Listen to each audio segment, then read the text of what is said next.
నిమిషం అధ్యక్ష, ఒక చిన్న కథ చెప్పిన ఉపన్యాసాన్ని ముగిస్తా అధ్యక్ష. పంచతంత్రంలో చిన్నయ్య సూరి గారు చెప్పిన కథ అధ్యక్ష. ఇది ఒక నక్క ఆహారాన్ని వెతుకుంటూ ఊర్లోకి వచ్చిందట అధ్యక్ష. అక్కడ రజకులు ఉపయోగించే నీలి రంగు ఉన్న తొట్టిలో పడిపోయింది. ఆ నక్కకి ఏమైపోయింది, ఆ తొట్టిలో పడితే ఆ నక్క ఒంటి నిండా నీలి రంగు అంటుకున్నది. ఆ నీలి రంగు అంటుకున్న తర్వాత అది మళ్ళీ అడవిలోకి పోయింది. ఇదేదో కొత్త జంతువు అనుకోని అడవిలో ఉన్న జంతువులన్నీ భయపడ్డాయట అధ్యక్ష.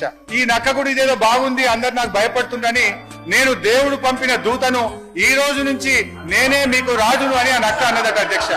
జంతువులు భయంతో అంగీకరించాయి. ఆ నక్క జంతువులను అనేక రకాలుగా కష్టపెట్టే భరించాయి అధ్యక్ష. ఒకరోజు ఆ నక్క పెద్ద సభ పెట్టింది, కొత్త చట్టాల గురించి చెప్తుంది. అంతలోనే పెద్ద వర్షం పడి ఆ నక్క అంటిన నీలి రంగంతా కరిగిపోయింది.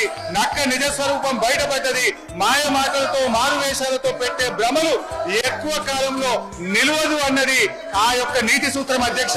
వీళ్ళ మాయ మాటలు కూడా ఎక్కువ కాలం నిలువవు. వీళ్ళ మాటలు, వీళ్ళ యొక్క నీతి ఈ రాష్ట్ర ప్రజలకు అర్థమైపోయింది.